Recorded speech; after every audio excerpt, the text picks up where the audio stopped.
Hebreus, capítulo 3, versículo 12. Então é uma alegria, mais uma vez, poder anunciar a palavra de Deus, porque anunciar a palavra de Deus é um privilégio. Deus confia a sua palavra a pessoas que Ele separa, que Ele escolhe. A Igreja Católica diz que todo batizado tem obrigação de anunciar a palavra. É uma obrigação sua como batizado falar de Deus com as pessoas, falar o que Deus fez com a sua vida, com a sua história. É uma obrigação você anunciar o que Deus é para você. E por isso nós cumprimos o mandato do Senhor na nossa vida. É uma ordem de Deus: ide pelo mundo inteiro, anunciai o Evangelho. Anunciai o Evangelho. O anúncio do Evangelho é para nós uma alegria. E quando nós anunciamos o Evangelho no dia domingo, se torna ainda mais satisfatório o nosso coração, porque o catecismo da igreja diz que a realização do ser humano se encontrará quando o ser humano estiver unido de fato a Deus. E uma das maneiras que nós temos de unir a Deus é pela palavra. Essa palavra que nos alimenta, que nos traz força, que nos dá coragem, que nos anima, que nos exorta, que nos educa. É pela palavra que entra tudo aquilo que Deus quer no nosso coração. Eu me recordo muito bem, o padre foi atender um dos nossos missionários em confissão, e o padre perguntou assim: meu filho, como é que Deus te fala? Como é que Deus te fala? Deus tem falado com você? Como é que Deus te fala? Aí o missionário falou assim: padre, Deus fala no meu coração. Aí o padre deu uma bibliada na cabeça dele.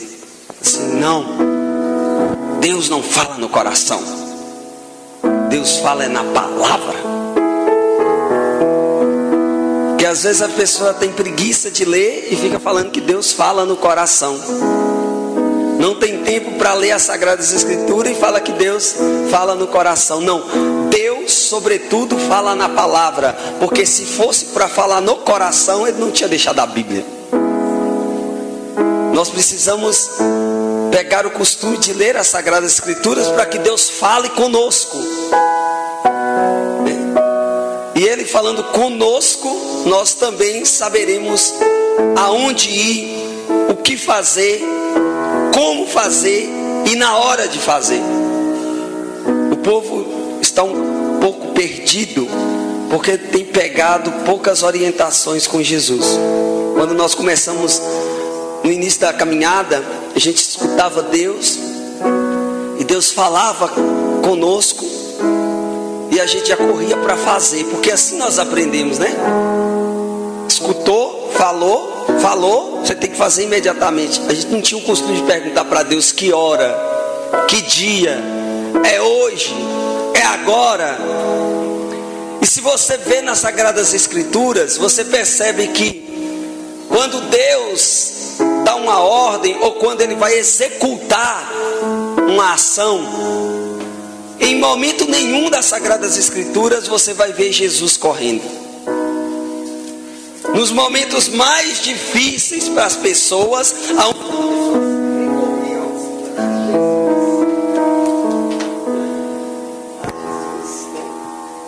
aonde as pessoas recorriam a Jesus, isso é provação, gente. Provação para tirar minha paz. Tirar minha paz. Mas hoje eu vou ficar controlado, né? Hoje é dia de receber missionário. Eles não podem ter uma má impressão minha, não.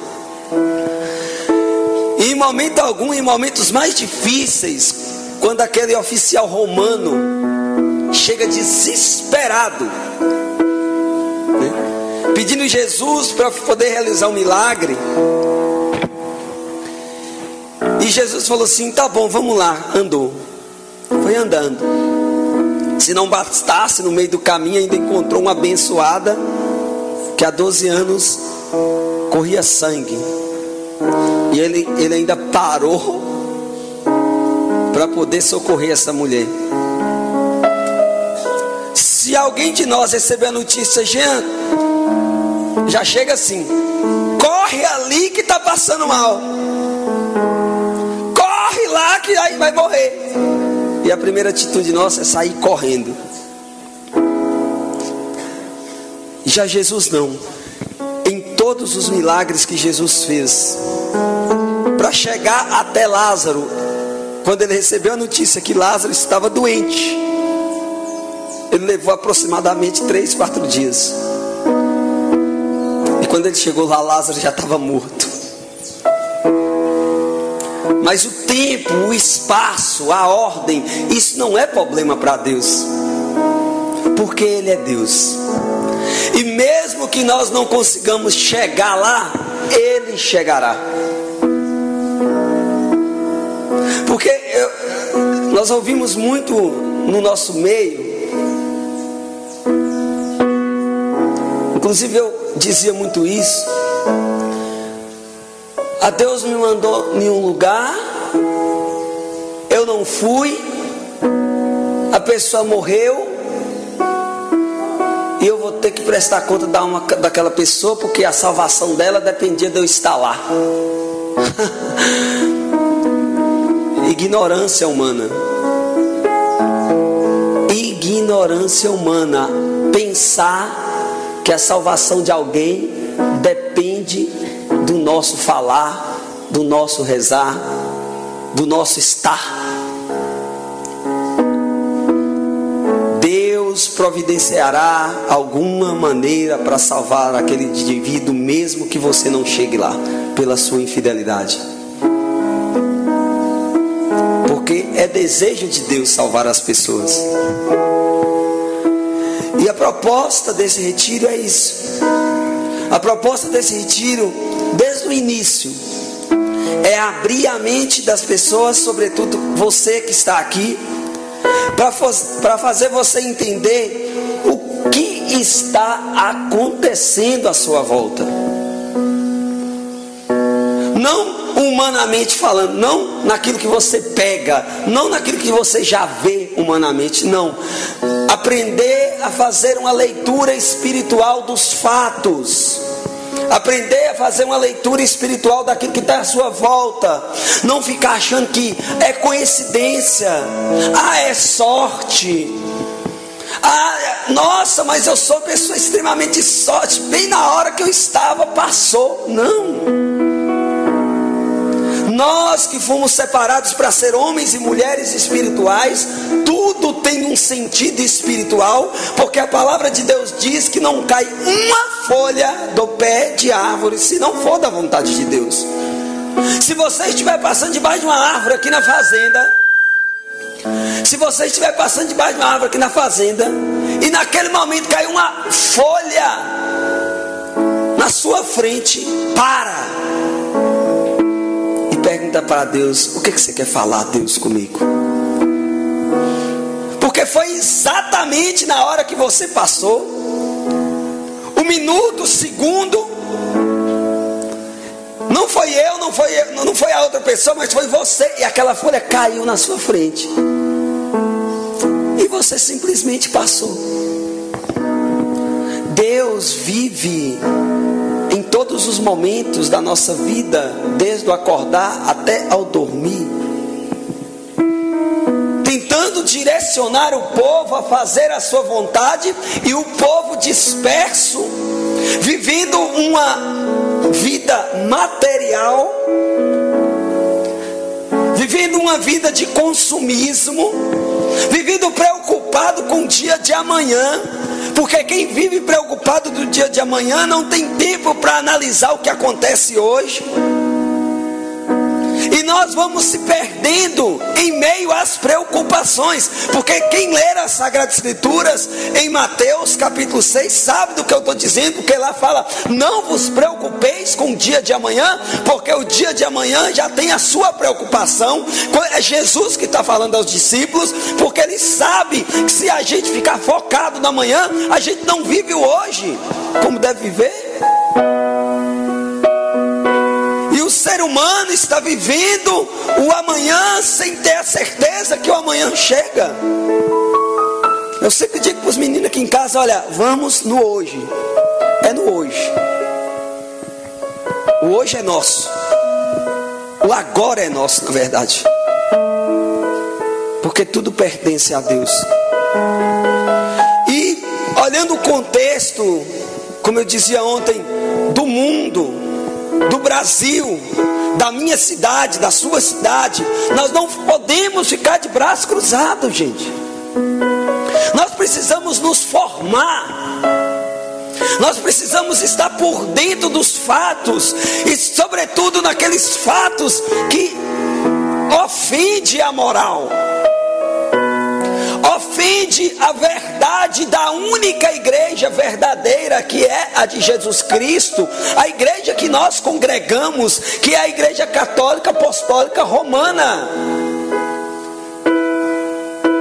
A ela foi dado o legado de contribuir, de ajudar a gente a chegar no céu, porque o céu já é nosso. O céu já não foi nos dado. A igreja tem o legado de orientar, de conduzir o povo. Nós não podemos, por mais que está dividido, por mais que a igreja de Jesus Cristo está achada no meio, mas nós devemos olhar sim para o Papa. Nós devemos olhar para os bispos em comunhão com o Papa. Isso é muito importante. Os bispos em comunhão com o Papa. E por mais que o Papa esteja agradando uns e desagradando outros, ele não veio para agradar ninguém. Ele veio para poder cumprir também um legado que lhe foi confiado, independente de agradar gregos ou troianos.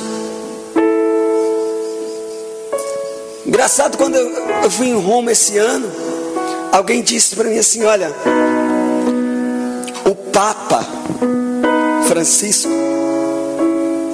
ele sabe aonde quer chegar. Porque quando o Papa escolhe um nome que vai ser trocado, ele não escolhe do acaso, ele não escolhe porque é bonito. Ele escolhe em cima da necessidade do tempo. Ele escolhe em cima daquilo que é espiritual. E por isso eu tenho feito essa leitura desses mártires que Charles falava ontem na adoração, lá do Rio Grande do Norte. Eu tive a graça de ir lá. Eu tive a graça de pisar na terra onde derramaram o sangue desses mártires. São 30 mártires que foi canonizado no dia 15 de outubro pelo Papa Francisco. Os protomártires, que foram os primeiros do Brasil, né? E lá tem a imagem, né, de Mateus Moreira, com um buraco nas costas, por onde o índio enfiou a mão e tirou o coração dele. Tem a imagem dos dois padres que morreram também esquartejados. Arrastaram ele por quilômetros para poder matar dentro do matagal e comer a própria carne das pessoas. Gente, nós precisamos fazer, André, nós precisamos aprender a fazer uma leitura espiritual do que é a igreja. igreja quer dizer com isso?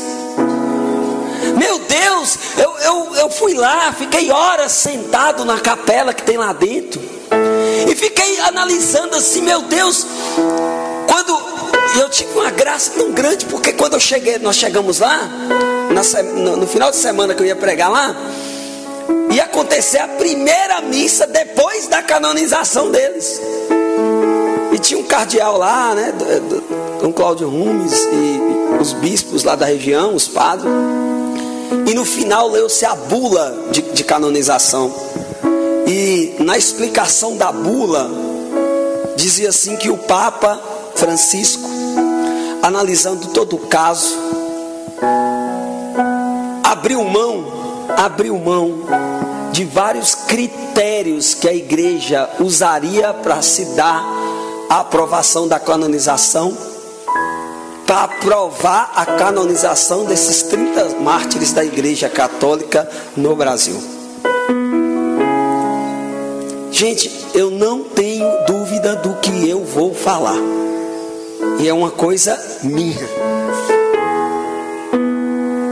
Quando o Papa Francisco canonizou estes mártires no Brasil, espiritualmente, a Igreja Universal estava abrindo a porta para muita gente morrer também pelo Evangelho no Brasil. É como se dissesse assim, ó, é assim que eu quero que vocês cheguem. É como se a igreja dissesse para nós, olha, o bicho vai pegar. E depois que aconteceu a canonização desses mártires, é que as coisas foram afunilando aqui no Brasil. Os ataques dos movimentos contra a igreja, os ataques dos movimentos contra a moral, contra aquilo que é divino, natural, da natureza. E eu comecei a observar que alguns padres, até mesmo alguns leigos, começaram também a mudar o discurso, no sentido de não querer mais ficar de braço cruzado, vendo as coisas. E aí começou-se agora, a partir deste momento, já existia, mas era uma coisa mais oculta, mas agora está muito claro o que está acontecendo.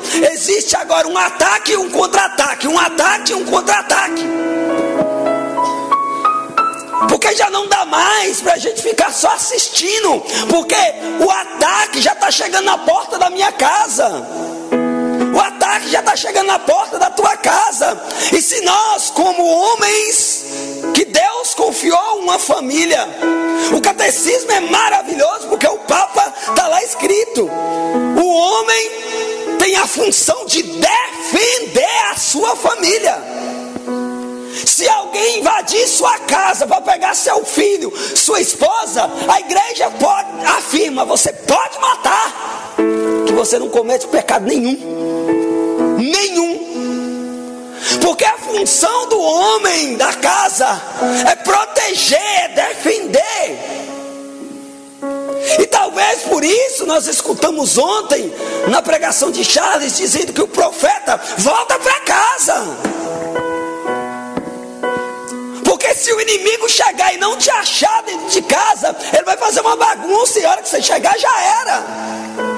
Por isso que nós pregamos e voltamos para casa, pregamos e voltamos para casa, pregamos e voltamos para casa.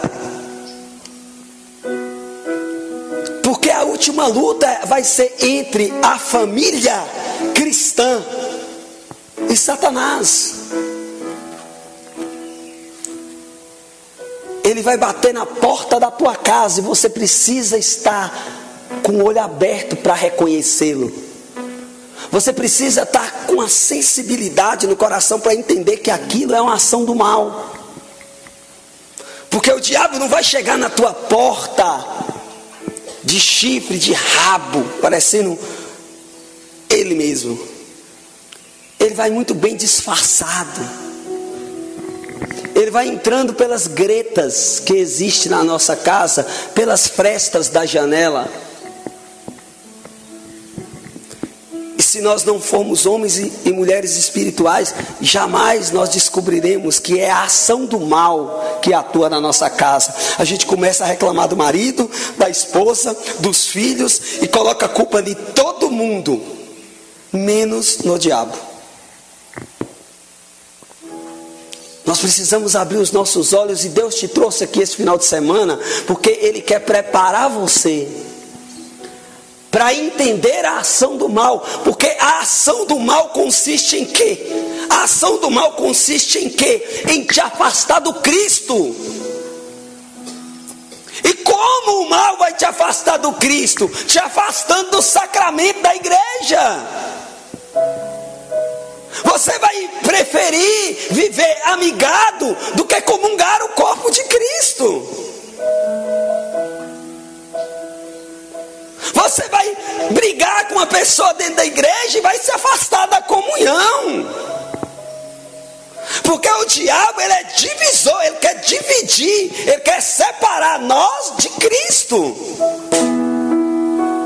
E nós não podemos admitir. Nós temos que ter visão espiritual e entender que o que Deus quer de mim e de você é uma palavrinha só: fidelidade. Só isso. Caia 1000 à minha esquerda, 10.000 à minha direita, mas eu não sairei do caminho do Senhor. Mesmo que eu passe pelo vale da sombra da morte, nada eu temerei. Nada eu temerei. Nós precisamos acreditar que em meio ao caos, Deus sempre vai responder o resto que ficou submetido à sua vontade.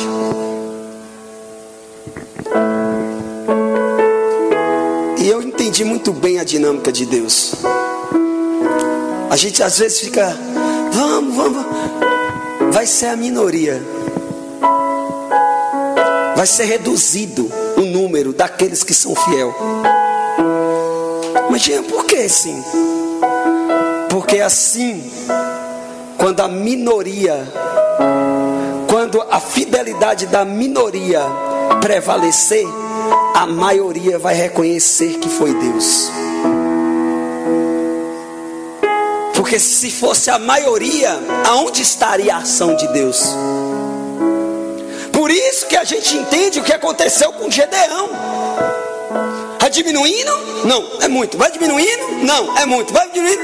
É muito. A minoria que ganha da maioria. Porque a vitória não está relacionada à quantidade de pessoas, mas à abertura que a gente tem de deixar o Espírito Santo agir em nós. E por isso nós precisamos estar de olhos abertos e fazer uma leitura do que a igreja está dizendo. Falava-se muito do Papa na questão da liturgia, Papa Francisco. Falava-se na rede social.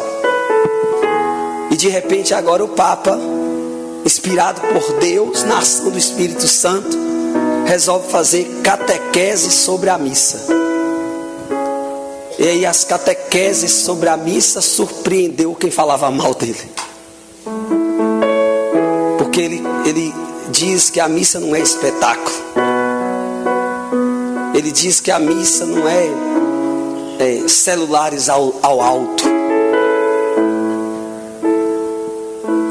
E aí as pessoas que criticavam o Papa na ignorância diabólica, de pessoas que acreditam e bate o pé no barranco que o Papa é o anticristo, uma imagem diabólica que vai contaminando as pessoas que estão em volta. Eu não recordo o nome do santo, também não me interessa, me interessa muito mais o que ele falou. Que aqueles que são inimigos da igreja são os meus inimigos.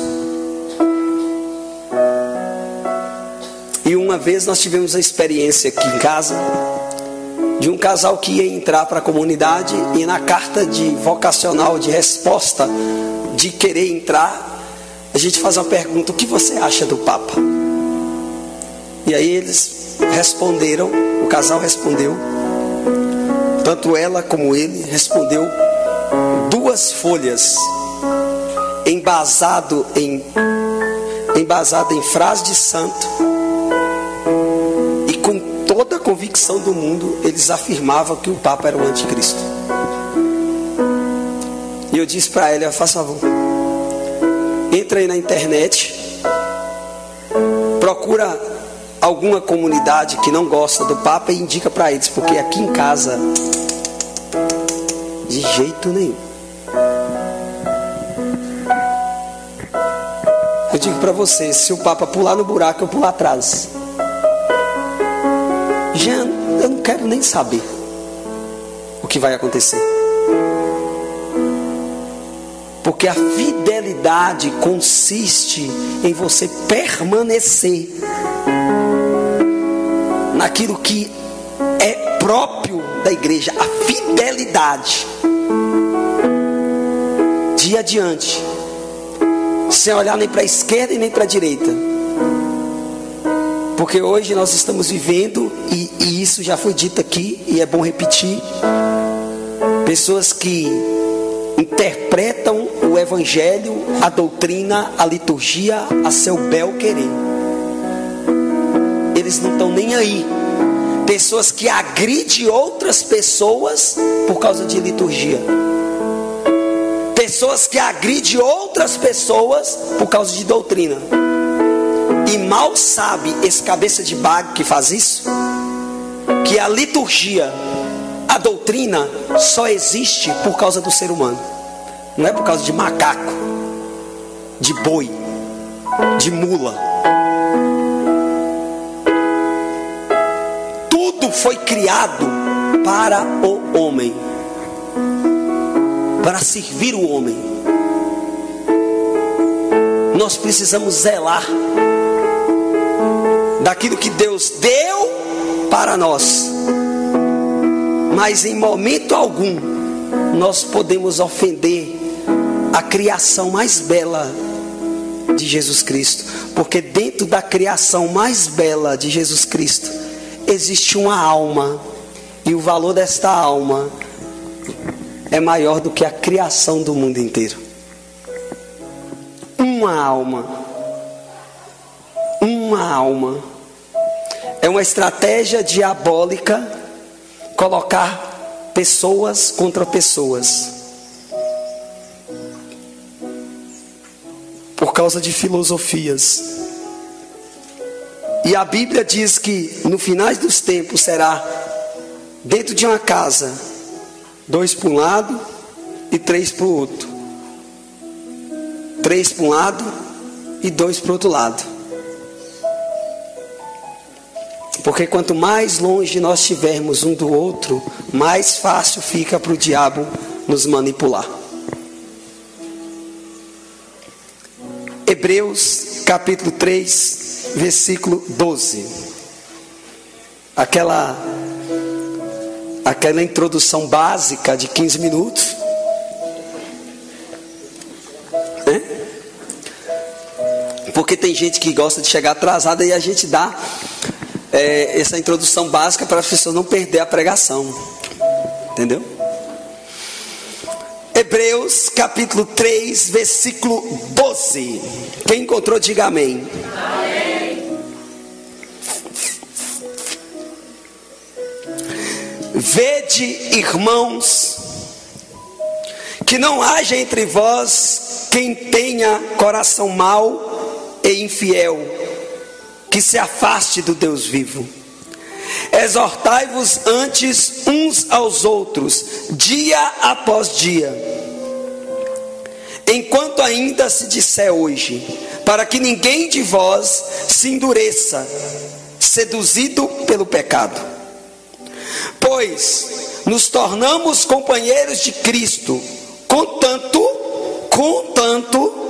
que mantenhamos firmes até o fim a nossa confiança inicial.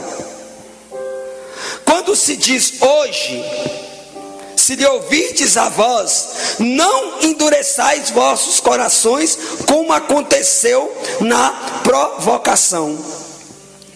Quais foram os que ouviram e fizeram a provocação? Não foram os que saíram do Egito graças a Moisés? E contra quem se indignou ele durante 40 anos? Não foi acaso contra os que pecaram e cujos cadáveres caíram no deserto? E a quem senão os rebeldes jurou ele que não entraria no seu repouso? Vimos, pois, que foi por causa da sua infidelidade que não puderam entrar. Ora, sendo que ainda continua a promessa de entrar no seu repouso, tenhamos cuidado de não encontrar entre vós quem chegue atrasado. Tenhamos o cuidado de não encontrar entre vós quem chegue atrasado. Palavras do Senhor. Vamos aplaudir a palavra de Deus?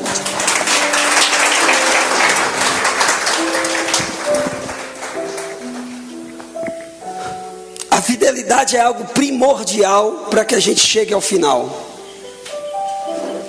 A estratégia do diabo desde o princípio, sabendo ele que é derrotado, perdedor, é criar um meio para que você desista, para que você desanime. E para isso ele vai usar uma arma muito poderosa, que é você mesmo. Ele sabe das deficiências que o ser humano tem. Ele sabe que o ser humano muitas vezes não tem a capacidade de caminhar de forma tal sem olhar para trás, porque a palavra diz que quem pega no arado não pode olhar para trás. E por isso o diabo tem investido desde antes do nascimento, e a gente que trabalha com cura interior, que a gente sabe disso, o diabo já começa a ferir as pessoas antes mesmo do nascimento. Já no ventre da mãe, o diabo cria situações externas, porque o diabo é psicólogo, mestrado. Ele vai criando situações externas para que aquela mãe não tenha uma gravidez tão saudável, humanamente falando, para gerar traumas dentro da criança. Eu dizia para os meninos ontem um fato que aconteceu em casa. O meu menino mais velho, Lázaro, a gente tem que falar e provar na prática que o que a gente fala tem embasamento, porque senão as pessoas acham que a gente está inventando. Meu menino Lázaro, ele vai fazer 9 anos em fevereiro agora.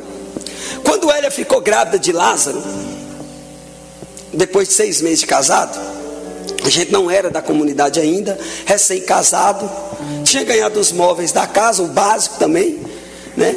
Eu, recém-convertido ainda, 4, 5 anos de conversão, mais ou menos, né? Muita dívida na cidade por conta de droga e por conta de coisas que comprava e não pagava. Então, juntava o meu salário e o salário dela, ela ajudou a pagar a maioria das minhas contas, porque como é que ela ia casar com um cara enrolado? Então, assim, a condição para casar comigo é ajudar a pagar minhas contas, né?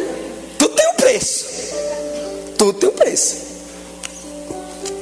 E aí, a gente mudou para o prédio que o meu tio tinha me arrumado, né, para morar.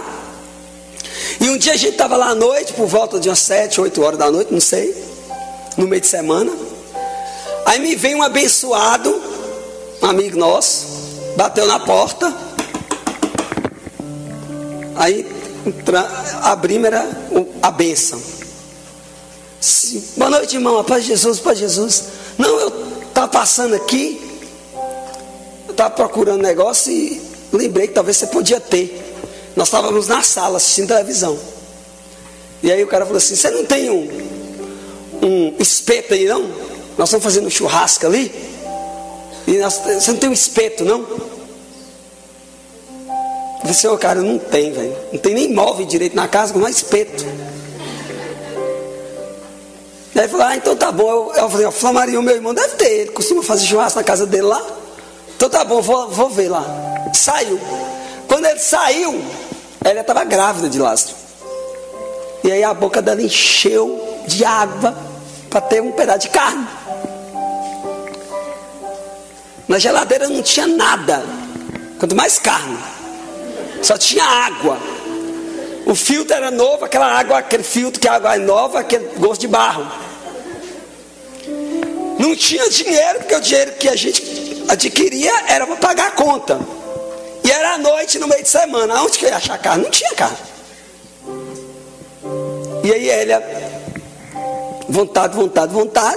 Vocês sabem que carismático, batizado no Espírito Santo é muito criativo, né? Quando esses mistérios assim é difícil para entender. Aí ela foi lá dentro, pegou o papel, escreveu carne e comeu. Comeu a carne. Engoliu o papel. E gente, você se ri porque não é vocês, né, senhor? Você comer carne com gosto de papel. O que acontece? Lázaro foi gestado, nasceu Lázaro, menino de 8 anos, que não gosta de carne. Ele não gosta de carne, gente. Agora você imagina uma criança de 8 anos, você coloca carne no prato dele, ele fala, não quero não. E quando come, com muita insistência. Olha para você ver, o diabo é psicólogo, gente. Ele é psicólogo. Ontem a gente viu a leitura que o dragão estava preparado para devorar a criança que ia sair. A mulher estava em dor de parto. A criança ia sair, ele estava na boca da botija, esperando. A hora que ele sair, eu vou parar ele na boca. Só que o que acontece? Na hora que ele saiu, a mão de Deus retirou ele antes do dragão pegar. E aí o diabo pensou assim, não vai funcionar desse jeito. Não vai funcionar assim. Eu estava na boca da botija, com a bocona aberta, babando. A hora que a criança sair, ela ia cair direto na minha boca. E a palavra de Deus fala que o menino foi tirado imediatamente. E a estratégia do dragão, do diabo, falhou. Porque ele queria pegar a criança assim que nascesse. E aí o diabo, que é psicólogo, formado, mestrado, falou assim, já que eu não consegui pegar ele quando ele sai, eu já vou pegar ele lá dentro. E como é que eu vou pegar ele lá dentro? Pegando a mãe dele aqui fora. E aí coloca a mãe em conflito com o pai, com problema financeiro. As mães, quando engravida, meu Deus, eu não estava preparada.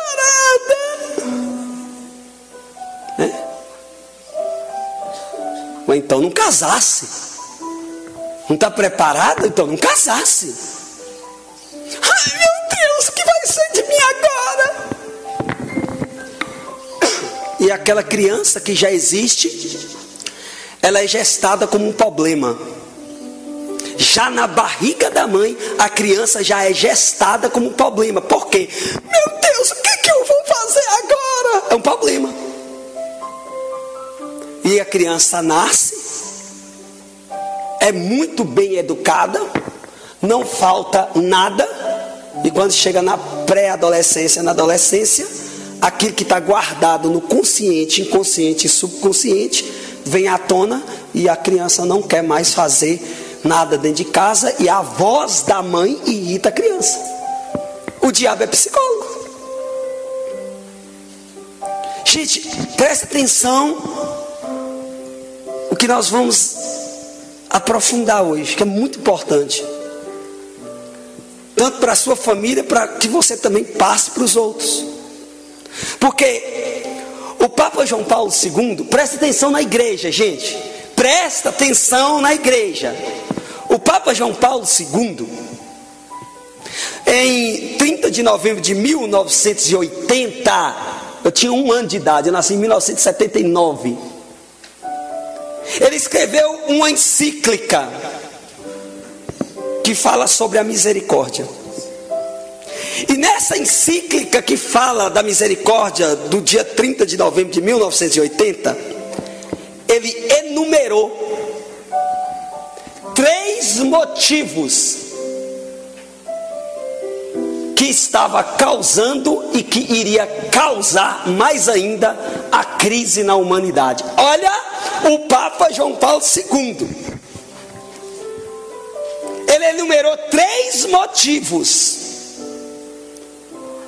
que seria causa da crise da humanidade. Primeira coisa que ele enumerou: a falta de respeito da vida do ser humano desde a sua concepção. Presta atenção, em 1980, quando ninguém ouvia falar de aborto, muito, se tivesse muito pouco e muito escondido.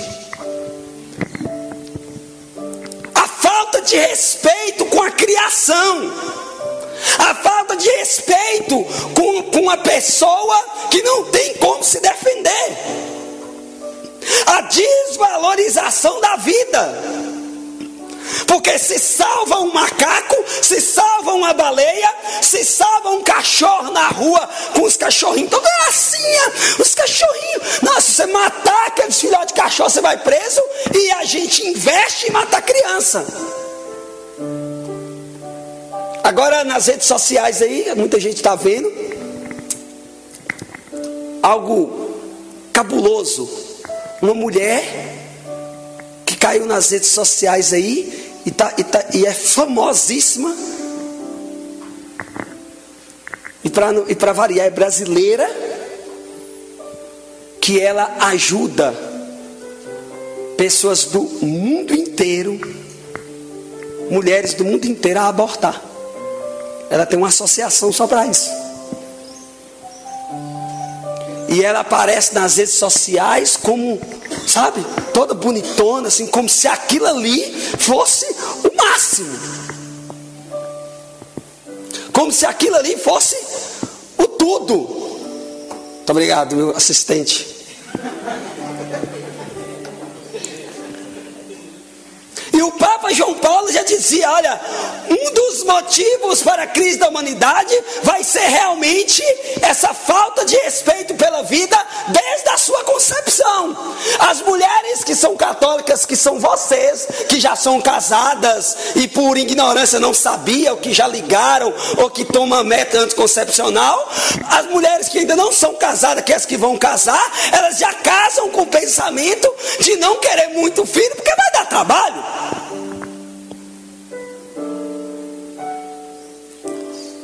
As mulheres elas já criaram um sistema na cabeça, porque o diabo é psicólogo, que filho só dá dor de cabeça, filho só dá dor de cabeça. É lógico que filho vai dar só dor de cabeça, porque a cada filho que você teve, para você foi um peso. Cada filho que você gerou, para você era um impedimento para você ter o corpinho que você queria. Cada filho que você teve te impediu de ir no clube, nas festas sociais que você precisava ir. É lógico que vai ser um peso. É lógico que essa criança vai dar trabalho. Mas quando uma mãe e um pai têm consciência do valor de uma vida gerada, aquele lar, aquela família, ela vai cumprir a finalidade para a qual ela foi criada. Porque por mais problema que nós passemos dentro de casa, nós não temos outro desejo senão devolver os nossos filhos para quem nos emprestou eles. A igreja diz que quem não educou, o pai e a mãe que não educou seu filho na fé, falhou na missão de pai e de mãe. A igreja não está dizendo a mãe e o pai que deu faculdade, a mãe e o pai que deu curso técnico, a mãe e o pai que deu dinheiro, que deu carro, que deu moto. Não, a igreja está dizendo que o pai e a mãe que não educou o seu filho na fé, falhou na missão e de pai e de mãe. E não queira saber o resultado de quem falhou nas coisas de Deus. Não queira saber o resultado de quem falhou naquilo que Deus confiou. Em 1980 o Papa já estava avisando que a crise da humanidade, um dos motivos seria a falta de respeito contra a vida já na concepção. Segunda coisa, o Papa está dizendo que o que ia causar um caos na humanidade, uma crise na humanidade, seria a falta de respeito pelo matrimônio na sua unidade e indissolubilidade. O Papa está dizendo que as pessoas iam casar hoje e separar amanhã, porque a mulher não pode levar desaforo para casa e muito menos o homem. Eu confesso para vocês publicamente que se eu fosse um homem do mundo, eu já teria separado da minha esposa. Eu não tenho vergonha de falar isso. Por tudo que nós já vivemos como casado, e esse ano a gente completa 10 anos. Mas eu nunca esqueço do compromisso que eu fiz com o nosso Senhor, quando eu pedi Ele a graça de poder casar com ela. Falei: Jesus, eu gostaria de vir aqui, estou aqui diante do sacrário e queria te pedir a graça de poder casar com a minha namorada, e eu assumo a responsabilidade da minha escolha, porque a sociedade está educando todo mundo para ninguém levar desaforo para casa e ninguém aceitar desaforo dentro de casa, porque a sociedade não sabe. O que a sociedade não sabe é que o casamento, o matrimônio, é a ferramenta mais poderosa de santificação que existe dentro da igreja. E à medida que existe conflito entre marido e mulher dentro de casa, à medida que existe perdão entre o marido e a mulher dentro de casa, porque é muito humilhante você brigar, discutir de manhã e ter que pedir perdão no almoço, ter que discutir à tarde e ter que tornar a pedir perdão antes de dormir. Porque o homem ou a mulher cristã, é o homem ou a mulher cristã que vai olhar um para o outro e vai falar assim: meu Deus, eu não posso dar brecha para o diabo invadir minha vida e minha família, então eu preciso me reconciliar, porque Jesus disse, e ontem também nós ouvimos, nós temos que seguir o direcionamento de Jesus. Se Ele falou ama, ama. Se Ele falou perdoa, perdoa. Se Ele falou vai, vai. Se Ele falou fica, fica. Se Ele falou dá, dá. Se Ele falou não dá, não dá. É isso que nós devemos seguir. Nós não temos que ficar ouvindo. Graças a Deus, Deus foi muito caridoso comigo até hoje, que eu nunca tive a graça de ficar ouvindo muita coisa do ar. Eu sempre gostei daqui. Eu sempre olhei para a palavra que encarnou-se. Eu dizia para os meninos isso. Acontece que nós precisamos encarnar a palavra em nós. Encarnar, porque a palavra encarnada gera ação. Ela vai gerar movimento. O que acontece é que a palavra não está sendo encarnada. As pessoas proclamam a palavra de qualquer jeito, sem estar encarnada, e o fruto não existe. Porque o fruto da palavra encarnada é a ação evangélica.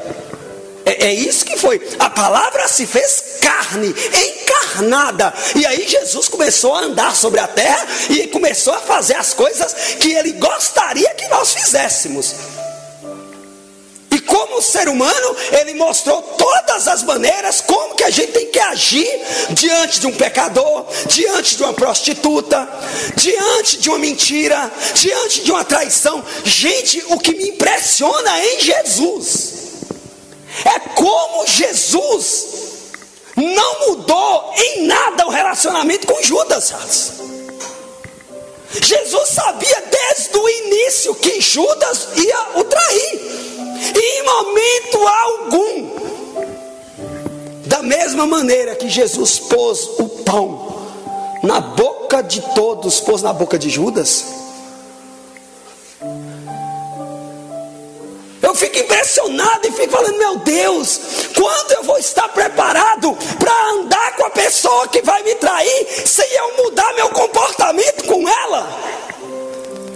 Porque bastou a pessoa pisar na bola, a gente já muda o comportamento. gente já não quer saber dela mais.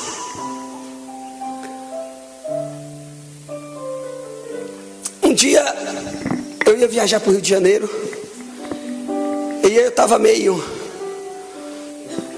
nós estávamos meio arranhados, eu e ele. Eu falei, cara, viajar de carro, se der um BO na estrada, uma carreta passa em cima de mim, eu já estou lascado. Então, primeira coisa, já estou errado. A motivação para mim pedir perdão para ela é o medo de morrer e ir para o inferno. Já está errado. A motivação de pedir perdão tem que ser princípio de amor. Princípio de amor, princípio de caridade. Não é princípio de medo de ir para o inferno. E aí eu pensei, meu Deus, ela quando está com raiva, ela está com raiva mesmo. E às vezes ela está tão com raiva que ela nem quer conversar comigo, porque senão dá B.O. E eu confesso que eu gosto muito de pirraçar. Eu sou muito de pirraçar. Uma pirraça assim, saudável, né? Às vezes está deitado na cama no escuro, e ela começa a falar no escuro. E eu estou de lado e eu estou rindo. E ela vai e acende a luz de uma vez e me pega rindo. Mas eu estou falando, você está rindo? Mas eu vou fazer o quê, moço? Já é 1h da manhã, você não para de falar, eu quero dormir. Vamos dormir, amanhã a gente continua. Né? E aí o que acontece? Nesse dia, eu falei assim, cara, como é que eu vou fazer? Eu estou viajando. Se eu morrer na estrada, já era, velho. E aí eu fui para a cidade, a gente ia viajar meio-dia. E aí a ideia fabulosa, eu vou passar na floricultura e vou comprar uma flor. E antes de sair eu chego lá e dou uma. Que aí, quando a gente pensa assim, a gente já imagina a cena. A mulher chorando, abraçando, falando assim, eu também te amo. A gente já vai imaginando, na cabeça, né? E aí quando eu entrei na floricultura, eu falei assim, não, como o caso é um pouco mais grave do que das outras vezes, eu vou comprar uma flor mais cara. E aí eu comprei uma orquídea. Uma orquídea. E aí eu comprei uma orquídea branca, paz. Beleza. Eu falei, se é impossível a pessoa não sensibilizar agora, né? E aí, beleza, arrumamos tudo, passou na floricultura, pegou e veio. E no caminho a gente imagina a cena, né? Chegar lá, vou descer do carro, com certeza vai ter algumas pessoas em casa, porque eu estou viajando, alguns movimentos e tal. E aí eu vou chegar aí. Né? E aí, a hora que eu cheguei, ela estava onde? No quarto. Falei, gente, é de Deus, sozinha no quarto. E eu cheguei.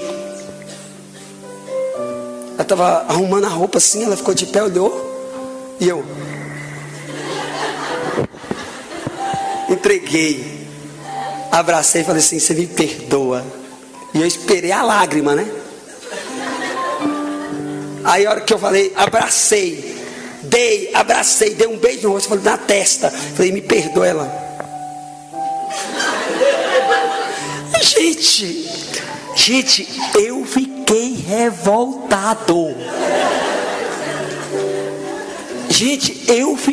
revoltado. Eu viajei pior que se eu tivesse viajado brigado.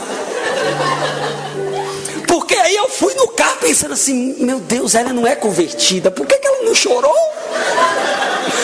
Por que ela não falou assim, eu te perdoo com a boca? Ela só fez assim. Gente, eu fui daqui até a metade da estrada do Rio de Janeiro pensando no carro, com raiva. Falei, gente, eu casei com uma mulher porqueira. O que custava, gente? Pelo menos fingir. Nem para fingir. Isso aí, essa qualidade é dela, não finge. E aí eu fiquei pensando, você acredita que quando você fica muito pensando nas coisas, Deus sempre vai te dar uma resposta coerente com aquilo que você pensa. E aí Deus falou comigo assim no carro. Sabe por que não deu certo, filho? Porque você deu algo esperando uma resposta. E quando a gente dá algo para alguém esperando a resposta, isso nunca funciona. Isso é um jogo de interesse. Isso não é amor. Isso não é princípio de arrependimento. É como aquele cara que procurou Charles e disse assim: e aí, né? Foi mal e tal. E aí o cara: não, beleza. Mas e aí? Você vai arrumar uns lugar top para nós pregar agora, né?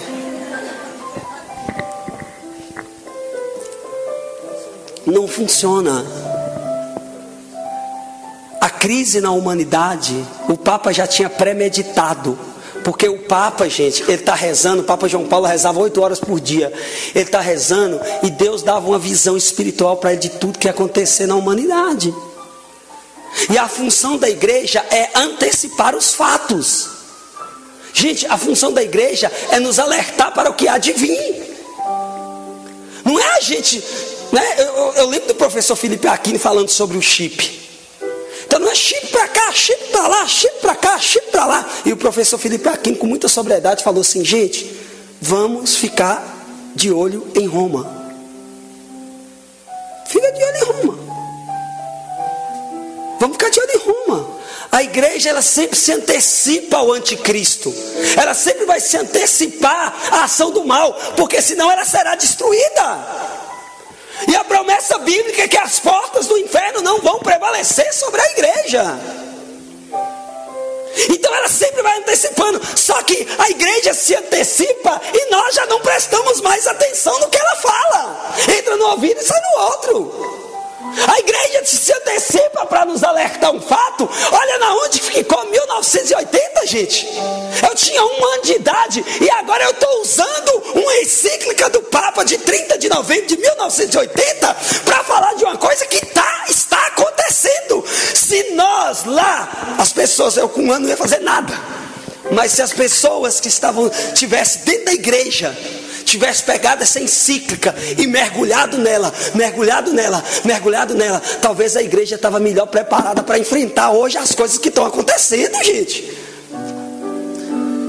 Só que o Papa escreve uma encíclica, a pessoa já lê procurando erro. A pessoa já pega a encíclica procurando erro teológico, filosófico, doutrinário. Ela não quer saber o sentido espiritual que tem aquilo, não. Se as pessoas da igreja em 1980 tivessem pegado essa encíclica, e se as pessoas tivessem aprofundado, mergulhado no que a igreja estava querendo dizer, eu tenho certeza absoluta que nós não estávamos com pastoral da diversidade dentro da igreja. Sabe o que é pastoral da diversidade, né? Pastoral da diversidade é uma pastoral que acolhe os homens sexuais, as mulheres sexuais, e eles podem namorar, são pessoas normais, porque o que importa é o amor. A igreja sempre vai acolher homossexual, a igreja sempre vai acolher lésbica, mas nunca a igreja vai admitir a prática dessas pessoas, nunca.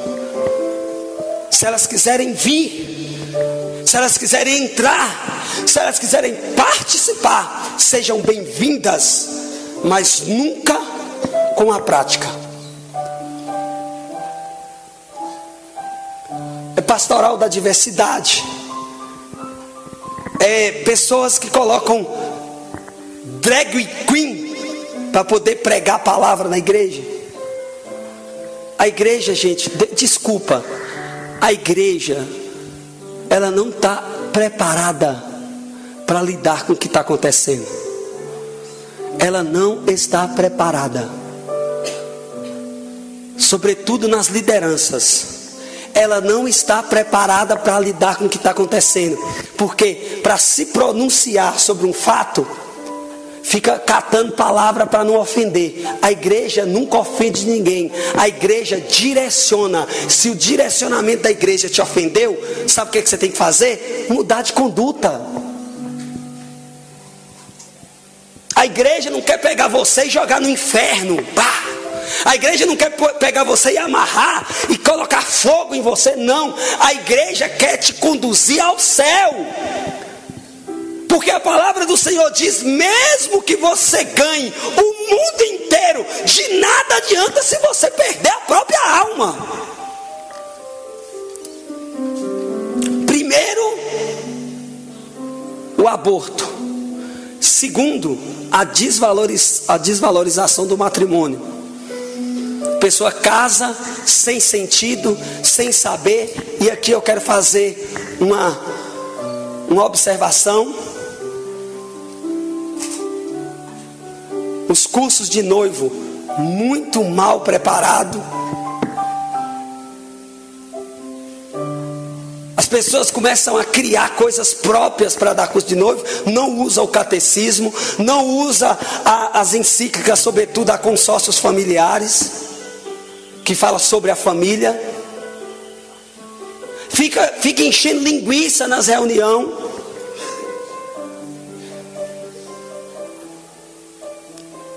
A responsabilidade e a culpa é de quem? É minha e sua.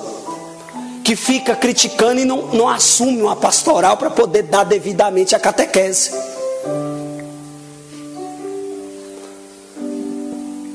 Porque se eu quero padres melhores na igreja, ou eu me torno um, ou eu formo alguém para ser um. Porque não vai adiantar você reclamar, não vai adiantar você apontar, não vai adiantar você ficar criticando, não. Ou você forma um para ser um padre bom, ou você então seja um.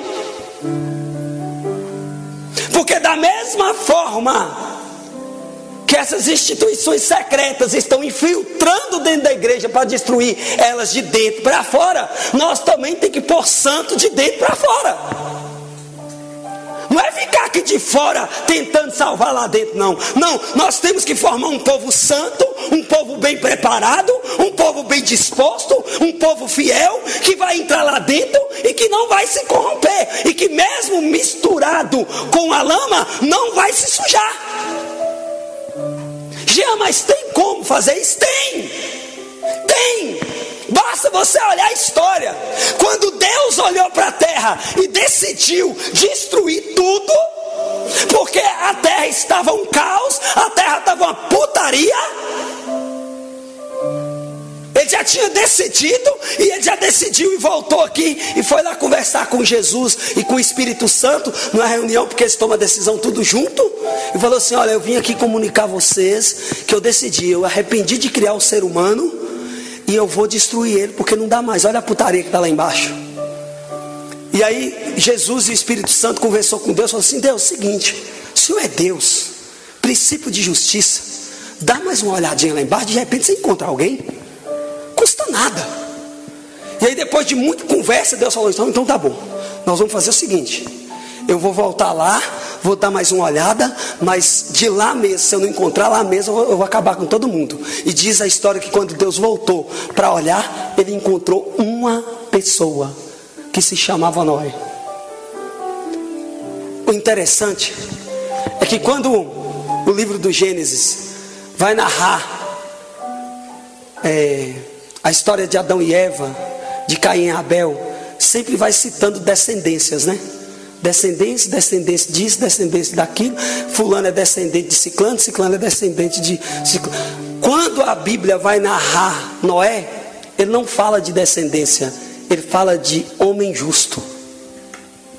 A Bíblia está querendo dizer que não importa a descendência, importante é você ser justo, a integridade moral. A descendência que nós temos que deixar é a nossa justiça, porque não adianta nada você deixar filho e neto, e esses filhos e esses netos ser imoral. Noé viveu num povo corrompido sem se corromper, gente. É possível? É, porque Noé viveu num povo corrompido sem se corromper. Nós temos que provar para a humanidade que existe pessoas que podem viver no meio de um povo corrompido sem se corromper, gente. Não é ficar fugindo da realidade, não. Não é ficar com medo da realidade, não. Porque Deus vai te provar. Se você vive falando que é fiel, Deus vai te provar. Uma hora Deus vai te testar. Todo mundo é testado. E mesmo que você, na hora da prova, não passe na prova, vai ter a recuperação. Vai ter recuperação. E na recuperação, o seu professor vai ser quem está dando a prova. É a mesma prova. A recuperação é a mesma prova. E você vai saber onde que você errou. Se você prestar atenção, você vai saber onde que você errou. E aí você vai passar. Gente, vamos abrir os olhos para enxergar o que está acontecendo. Olha para a sua casa primeiro. Olha para dentro da tua casa. Olha o que é que você está fazendo concretamente, gente. Você está valorizando o matrimônio? Você está valorizando o matrimônio dos seus pais? O diabo, ele é psicólogo, gente. Porque ele trama. Porque os pais dos nossos pais, eles tiveram problemas gravíssimos em relação à conduta com Deus, por ignorância, porque eles mexiam com tudo, e o último caso, Deus, e olhe lá, e aí essa geração foi sendo transmitida. E aí a pessoa começa a procurar centro de macumba, aí a pessoa começa a procurar candomblé, aí a pessoa confia mais no horóscopo do que na palavra de Deus, a pessoa confia mais deixar Santo Antônio de cabeça para baixo do que sofrer esperando o namorado. Pessoa que coloca Santo Antônio dentro do congelador e fala: só te tira a hora que você arrumar um namorado para mim. Porque não quer sofrer a espera de Deus. Como nós ouvimos Leite falar aqui ontem, a espera de Deus. Não pode fazer, não, vamos esperar. Não pode fazer, nós vamos esperar. Não pode fazer, não, nós vamos esperar. A espera dói na alma. Porque parece que Deus não escuta a gente. E se nós não começarmos a combater o mal de dentro para fora, nós nunca vamos ser vencedores, porque o mal já se instalou. Ele já se instalou, ele existe, ele é real, ele não é um fato, ele é abstrato. A gente pode pegar no mal, porque a sensibilidade do coração do ser humano foi embora. Nós já não temos mais sensibilidade para nada. Se a gente vê uma pessoa morta, a gente quer tirar uma selfie. Matou alguém aqui agora, pum. Ué. Se tem um acidente na BR, está todo mundo enganchado, o povo está preocupado em filmar para postar a primeira notícia no Facebook, para dar mais visualização. O mal já se instalou. O mal já se instalou. E o Papa alertava isso. Muito devagar, uma estratégia muito bem montada. Enquanto você trabalha, enquanto você adquire dinheiro para construir casa, comprar carro bom, enquanto você constrói posses, tem uma organização do mundo que trabalha para diminuir a sua família, para diminuir as famílias, porque o crescimento populacional atrapalha o andamento do mundo. Foi o que a gente, a igreja vai terminar do jeito que começou. O faraó chamou os chefes da guarda e falou assim: olha, presta atenção, gente, fica ligado, acorda. O faraó chamou os chefes da guarda e falou assim: olha, eu estou sabendo que os hebreus estão tendo muito filho. Presta atenção, gente. E a maioria dos filhos dos hebreus são homens. Eles estão tendo filho um atrás do outro. Cada família hebreia, 5, 6, 10, 12 filhos. E o faraó vendo aquilo. Faraó é sinônimo de quê? De governo. Acorda. Faraó, sinônimo de governo, de poder. E o faraó percebeu que a população hebreia, que era a população escrava, que a população cristã, que a população temente a Deus, e que na época era escravo do sistema, estava aumentando muito, aumentando muito. Então ele olhou aquela situação e falou assim: olha, vamos fazer o seguinte, vamos matar, acorda, vamos matar todos os filhos dos hebreus que for homem. Por quê? Porque se continuar desse jeito, logo, em pouco tempo, eles serão mais do que nós e vão ganhar o reino para eles. Gente, por que Satanás colocou no coração das pessoas cristãs que tem que ter pouco filho? Diga aí para mim, gente. Responde isso para mim. Por que Satanás colocou na cabeça da mulher cristã que ela não pode ter mais de 2 filhos? Porque ele sabe que se você tiver 6 filhos, como o pai e a mãe de Santa Teresinha, e os 6 for santo igual foram, já era o reino dele. Já era. O faraó, gente, diminui a população hebreia, sobretudo os homens, porque assim eles nunca vão tomar o poder de nós. Mas se nós começarmos a ter filho, e se nós começarmos a educar os nossos filhos na fé, se a minha família tiver 8 filhos, se a família de André tiver 7, se a família de Tiago tiver 9, se a outra família tiver 12, se a outra tiver 11, e todas essas crianças forem educadas no princípio moral da fé cristã, logo, o reino de Satanás será derrotado. Satanás é muito esperto. Ele sempre vai trabalhar com a diminuição, porque ele não tem força suficiente para ganhar. E os cristãos vão entrando na onda. Olha para você ver, gente, os 3 motivos que o Papa está citando. Primeiro, o aborto. Segundo, a desvalorização do sacramento, na indissolubilidade daquilo que é indissolúvel, daquilo que não se separa, todo mundo separando, e naquilo que é unidade. Pronto, já não tem unidade mais. E terceiro, a falta de respeito pela estabilidade familiar. Gente, olha os 3 motivos, André, que o Papa está falando, André, que vai ser motivo de causa da crise da humanidade. Tudo está relacionado à família. Tudo está relacionado à família, gente. A mídia trabalhou durante 30, 40 anos.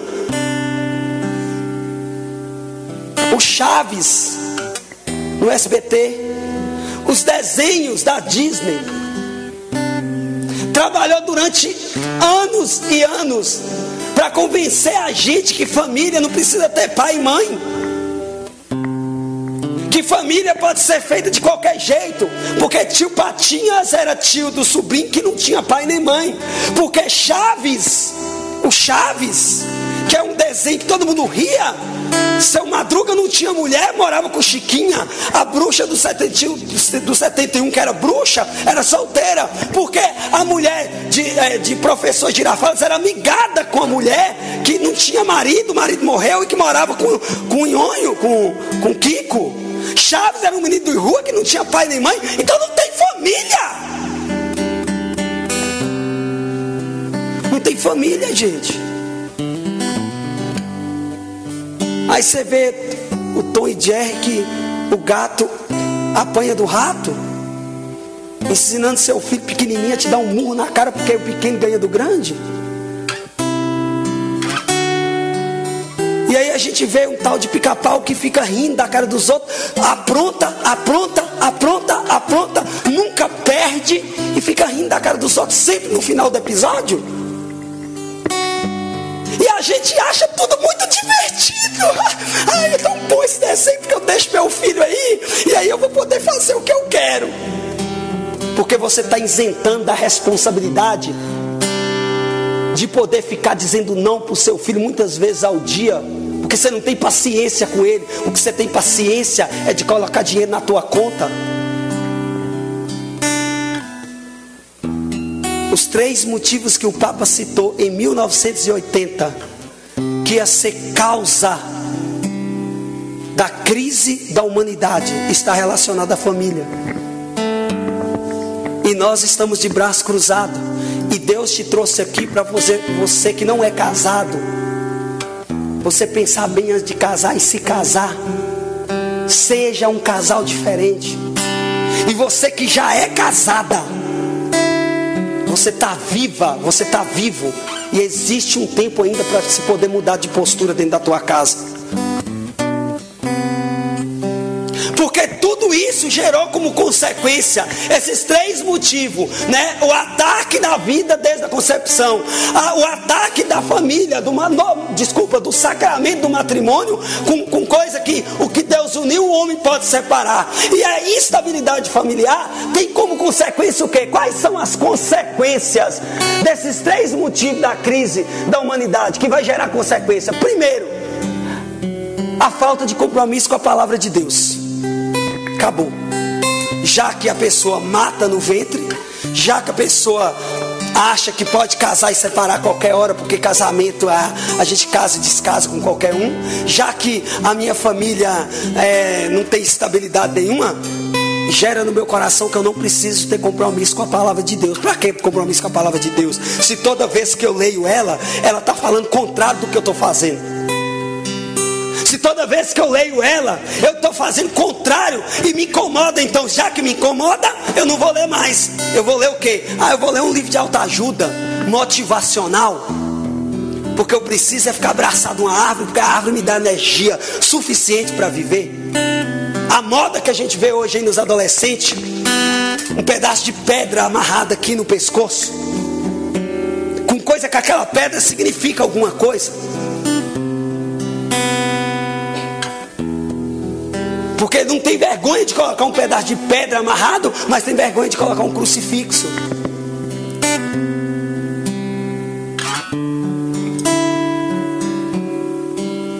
A consequência é a falta de compromisso com a palavra de Deus. Não tem responsabilidade mais. Segunda consequência, o ser humano como algo, como objeto. O utilitarismo que a gente chama nas relações entre homem, entre si. Se você me é útil, eu converso com você. Se você não me é útil, você não serve para ficar comigo. Gente, uma coisa que eu peço para Deus, é uma briga constante minha entre a minha família, a minha esposa e a minha comunidade, é que eu não quero ser uma pessoa convencional. Eu não quero ter as mesmas atitudes que todo mundo tem. Eu peço a Deus isso todo dia. Porque qual é a atitude que todo mundo tem? Se não presta, faz o quê? Joga fora. Se aquela pessoa me desagradou, eu faço o quê? Eu descarto ela. Eu tiro ela da minha lista de amizade. Gente, como isso é difícil, irmãos. Porque Deus te prova a todo momento. Deus permite situações para que você possa treinar aquilo que você pede. Foi eu que pedi que eu não quero tratar as pessoas como todo mundo trata. Eu quero tratar quem me traiu como Jesus como Jesus tratou Judas. Eu quero colocar o pão na boca dele. Eu quero poder conversar com ele até que o dia dele chegue. Porque o dia de cada um vai chegar. Eu quero poder ser diferente, e é um pedido que eu faço para Deus. Eu não quero ter um relacionamento com o ser humano como objeto, que é o que acontece com a gente. Quando a gente se torna pregador do Evangelho, quando a gente começa a rodar o Brasil, né, nos estados do Brasil, quando seu rosto vai para as mídias, quando a sua pregação vai para a internet, nós se tornamos objeto. As pessoas nos têm como objeto. E é um relacionamento muito claro isso. Porque eu Eu gosto de você porque você prega no meu estilo. Você é meu objeto para falar o que eu não tenho coragem de falar. Você é meu objeto porque tudo que você pensa é o que eu gostaria de falar. Então eu vou te chamar porque você precisa falar para os meus, porque eu não tenho moral para falar. Eu não tenho moral para falar porque a minha vida é uma porcaria. Porque a minha comunidade sabe que eu sou um cara polêmico. E se eu falar, eles não vão dar ouvido. Então eu chamo uma pessoa coerente. Eu chamo uma pessoa centrada para falar tudo aquilo que eu gostaria de falar e não tenho moral para falar porque ninguém acredita em mim, porque eu sou um cara polêmico. Pronto. E eu me tornei objeto. Nós nos tornamos objeto dos eventos. Vamos chamar esse e esse porque vai dar muita gente. As pessoas vão vir atrás, é um objeto. Se a gente chamar esses aqui, vai dar muita gente, porque eles são objetos, todo mundo gosta deles. Todo mundo. Quem é que não sonha em tirar foto com Charles Vieira, com André? Quem é que não sonha tirar foto com a Cola de Deus?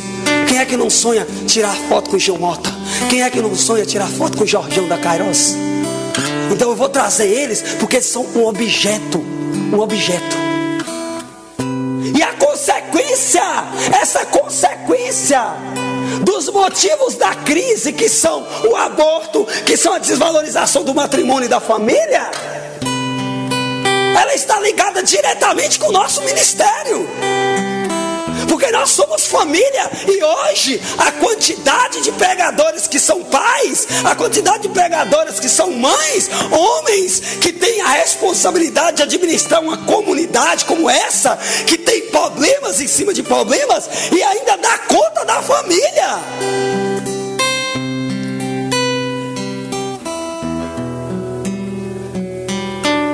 A diminuição do senso comum.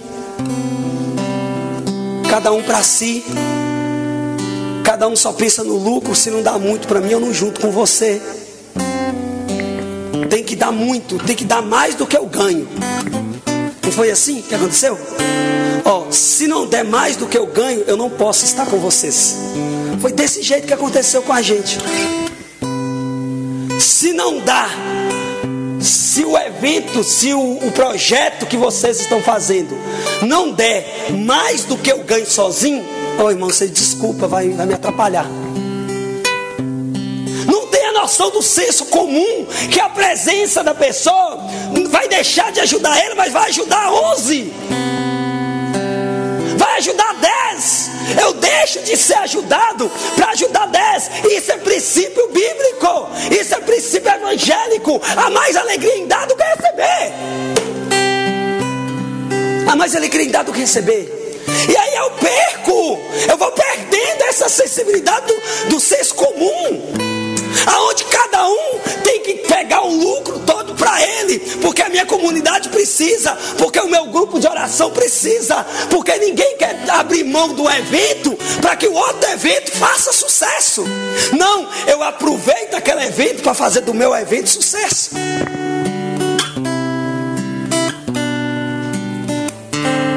Eu aproveito o meu evento para aquele evento fazer sucesso. Gente, deixa eu falar uma coisa para vocês, aproveitar que eu estou no ritmo aqui desse. Eu vou falar uma coisa muito verdadeira e muito verdadeira, e verdade é Jesus. Não é sinceridade. Quem sustenta essa obra aqui é Jesus Cristo. Nós vivemos 5 anos sem fazer evento nenhum. Nós vivemos 5 anos sem ter nem lugar para morar. E talvez muita gente acha que os eventos que a gente faz é uma forma da gente ganhar dinheiro. Lógico, não deixa de ser. Mas não são os eventos e nem as missões que sustentam essa obra. O que sustenta essa obra é o senso comum, aonde todo mundo come na mesma proporção, aonde todo mundo tem o mesmo nível de vida, e mesmo que fuja um pouco daqui ou um pouco dali, o desejo no coração é que todo mundo se iguale. Isso é princípio evangélico.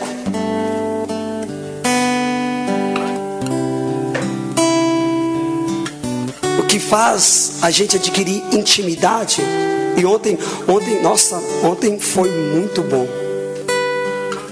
Gente, foi muito bom. Aquela pregação falando sobre a mesa foi muito bom. Muito bom. Por quê? Porque assim, naquela pregação eu vi que Deus está comigo mais uma vez. Porque desde quando eu me converti em 2003, antes de 2003 não era assim. Mas de 2003 a 2017, eu nunca mais comi fora da mesa, sem saber daquilo que foi falado ontem. E aí eu fui entender o mistério. Porque quem está unido à mesa é porque tem intimidade. É porque tem intimidade. Se eu sempre digo para meus meninos, para minha esposa, assim, senta à mesa. Quem come em pé é animal. Senta, senta.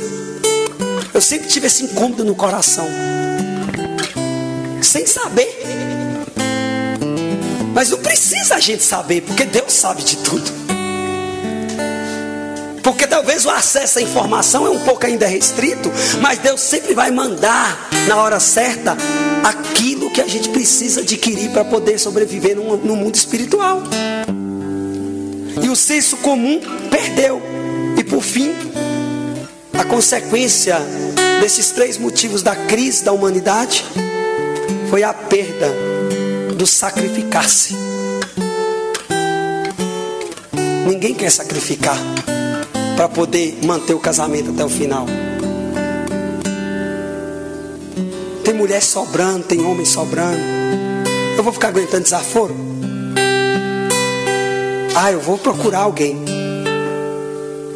Ninguém quer sacrificar para esperar. Eu testo com um, não deu certo. Testo com outro, não deu certo. Testo com outro, não deu certo. Perdemos a capacidade de sacrificar-se. Porque uma mãe, para carregar um filho 9 meses, ela sacrifica-se. Porque ela tem que mudar toda a rotina dela. Coisas que ela queria fazer já não consegue mais. E aí a gente vê a base para dessacralização. E aí a gente percebe a desumanização da sociedade. Uma estratégia muito bem tramada por pessoas que trabalham dia e noite para diminuir a população do mundo.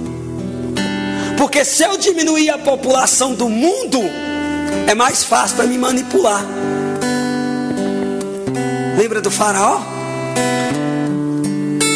Por que a estratégia dos muçulmanos é em 50 anos tomar o Brasil para eles? 50. Eu vou estar com 90, eu vou estar com 86, 88. Em 50 anos, o projeto dos muçulmanos é tomar o Brasil para eles. Acabar com o cristianismo. Acabar comigo e com você. Porque cada cristão tem em média 2, 3 filhos. Um muçulmano tem 9, 10, 11 filhos. E se você for somar isso ano após ano, a população muçulmana em 50 anos vai ser maior do que a população cristã no Brasil. Porque eu não sei se vocês sabem, aqui no Brasil existe a maior mesquita muçulmana da América Latina. Está em Foz do Iguaçu. 60 mil muçulmanos que já estão dentro do Brasil. E todo mundo está preocupado com o bolso, com a crise. Se a gente tivesse preocupado com o evangelho, se a gente tivesse preocupado em ter filho, e quanto mais filho tiver, melhor. E fale quem quiser falar, e critica quem quiser criticar, Porque quem critica não coloca um tostão no seu bolso para poder alimentar filho seu. O dia que a gente parar de ouvir conversa do diabo na boca de parente, de amigo, a gente vai entender que o que vai prevalecer é a vontade de Deus lá do princípio, aonde Ele disse: crescei e multiplicai.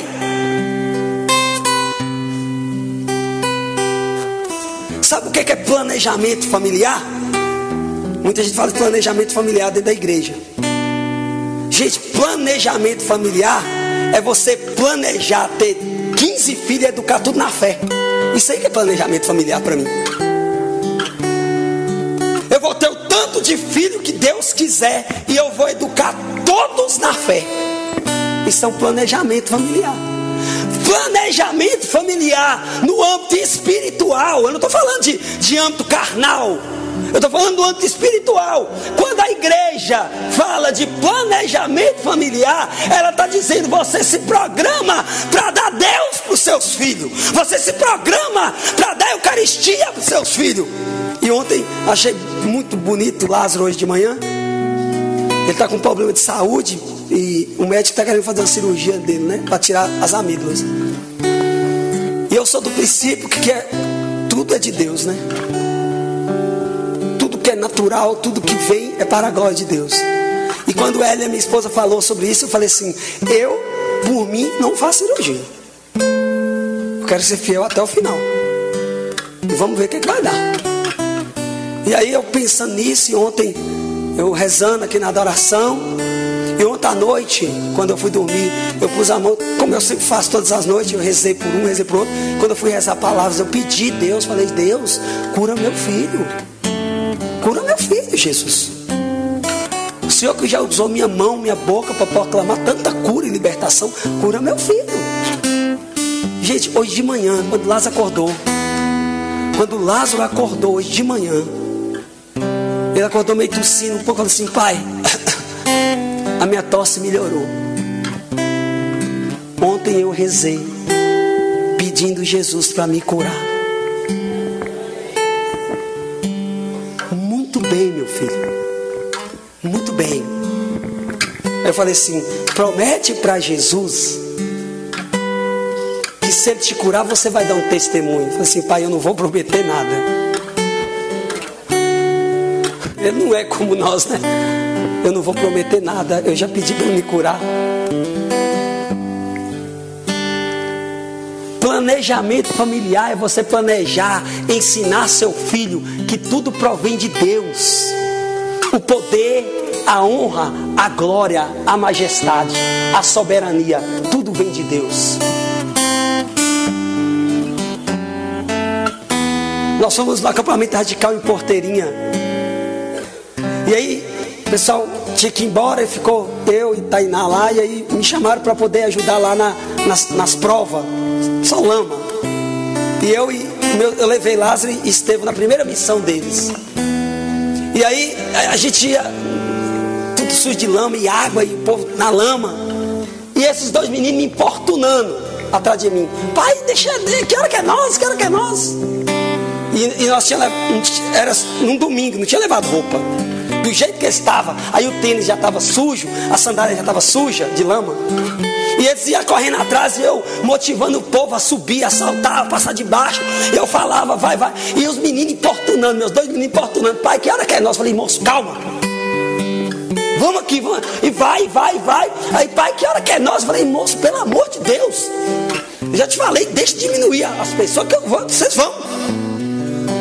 Aí a hora que diminuiu, eles já estavam tudo sujos. Falei: vai lá agora. E aí eles, dentro dos pneus, na lama, por debaixo da rede, por debaixo da rede. E eu: vai. E eu com eles: vai que o diabo vai pegar vocês. Vai que o diabo vai pegar vocês. E eles corriam, passava na lama, subiu, passou nas teias de aranha lá, saltou, escorregou, subiu, passou no labirinto, subiu, correu, entrou na casa. Gente, que tragédia. Só a lama do pé à cabeça. E eu falei assim: cara, como é que eles vão entrar no carro?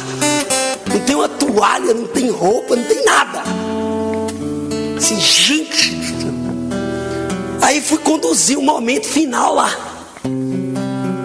E aí no momento final lá, uma manifestação de Deus poderosa. Começou a chover na hora. O povo começou a chorar, e chuva. E aí acabou. Já era noite. E chuva. Gente, cadê meus meninos, gente? Minha Nossa Senhora, onde que esses meninos estão?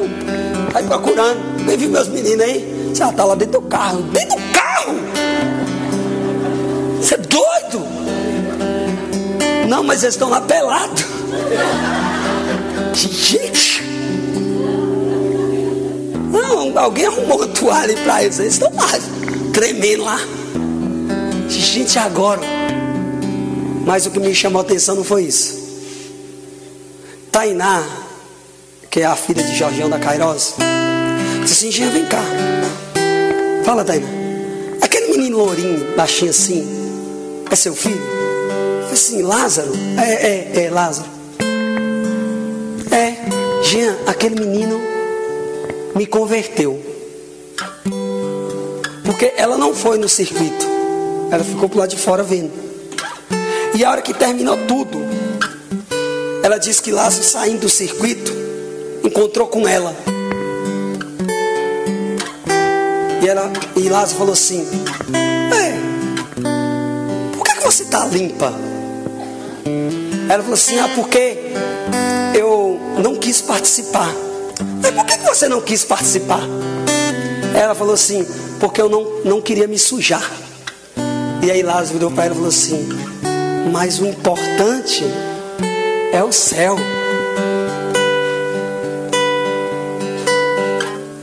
O importante é o céu. Ele tudo sujo, de lama, da cabeça ao pé. Ela falou assim: o importante é o céu. Um menino de 8 anos, gente. Planejamento familiar é isso, gente. Planejamento familiar, gente, é você fazer um esquema de provar para o seu filho na prática, com ação e com palavra, que compensa ser de Deus, que Deus é fiel. Isso que é planejamento familiar. O homem e a sociedade para no nada, desacralizou. Porque se eu desacralizar o ser humano, eu desacralizo tudo. Porque se eu desvalorizar o ser humano, o que foi criado para o ser humano desvaloriza também. Eu sempre ensino para os meus meninos aqui.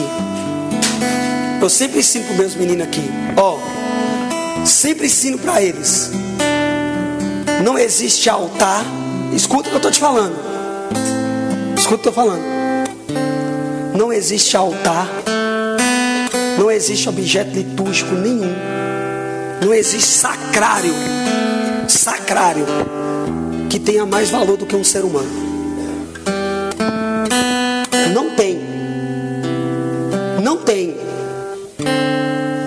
Porque a mesa do altar, o sacrário, os objetos litúrgicos, as alfaias, tudo foi dado para nós dentro de uma liturgia, para que a gente, o ser humano, se encontrasse com Deus.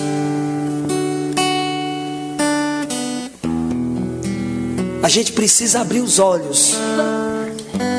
A gente precisa acreditar que o relacionamento sincero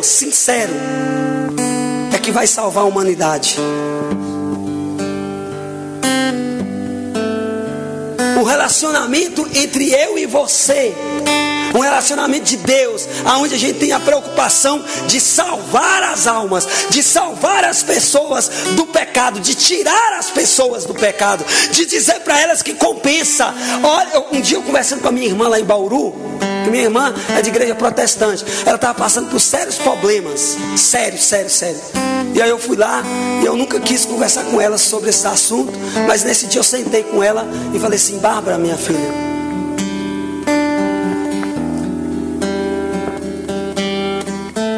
você tem que ser inteligente, Bárbara. Não Não seja burra, Bárbara. Quando a gente quer trilhar um caminho para dar certo, a gente tem que ter uma referência, um modelo que já deu certo. Porque se você for aventurar, a probabilidade de você se lascar é muito maior. E eu dizia assim: Bárbara, eu vou te dizer uma coisa, porque eu tenho no meu coração que isso não vai afetar em nada a minha conduta. Mas Bárbara, olha para a minha vida, filha. Olha quem eu era. Olha quem eu era. E olha quem eu me tornei, moça. Olha para minha família. Olha para a casa que eu moro hoje. Olha para as coisas que me foi confiada a administração. Olha e veja que deu certo. Aí eu disse para ela: por que deu certo, Bárbara? Por que deu certo, Bárbara? Porque eu entreguei a minha vida 100%, André, para Jesus. André, 100%. André, não tem 99,9 não. A minha vida, André, é 100% para Jesus. Eu nunca vi na história da igreja. Eu nunca vi na história da igreja alguém que entregou 100% para Deus que foi decepcionado. Decepção, gente, não está ligado à forma que você vai morrer. Vitória, gente, não está ligado às coisas que você adquiriu. Vitória é a hora que a sua cabeça rolar, ela tiver tempo ainda de dizer: louvado seja Deus, ainda no ar. Vitória é isso, gente. Vitória não é ser bem sucedido na terra, não. Vitória não é ser bem sucedido na terra, não, gente. Vitória não é ser bem sucedido aqui na terra, não, gente. Enquanto você estiver querendo ser bem sucedido aqui na terra, não vai dar certo a tua vida. Não vai dar certo a tua vida. Vai dar certo porque você vai ser o bambambam de tudo. Vai dar certo porque você vai tirar férias, vai ser extremamente social. Vai dar certo porque todo mundo te quer nas festas. Mas na hora de morrer é que a gente vai definir quem deu certo e quem deu errado. É na hora de passar dessa vida para outra. Porque as Sagradas Escrituras diz que quem perde ganha, e que quem for o último vai ser primeiro. Isso dói. Ser último dói, porque a gente não sabe se vai sobrar alguma coisa. Mas mesmo que não sobre, a palavra de Deus vai se cumprir. Se você chegar para ser servido sendo o último, se acabou, vai aparecer. Porque assim diz a palavra, que os primeiros serão os últimos. Não espera aí, a comida acabou. Só um minutinho que a gente vai buscar. E aí daqui a pouco, quem comeu arroz, feijão, macarrão e frango. Não, espera aí. Olha, nós não encontramos. A gente só encontrou essa feijoada, essa lasanha, essa picanha. Então assim, para compensar a sua espera, a gente resolveu trazer. Porque os primeiros vão ser sempre os últimos, e os últimos vão ser sempre os primeiros. Fica de pé.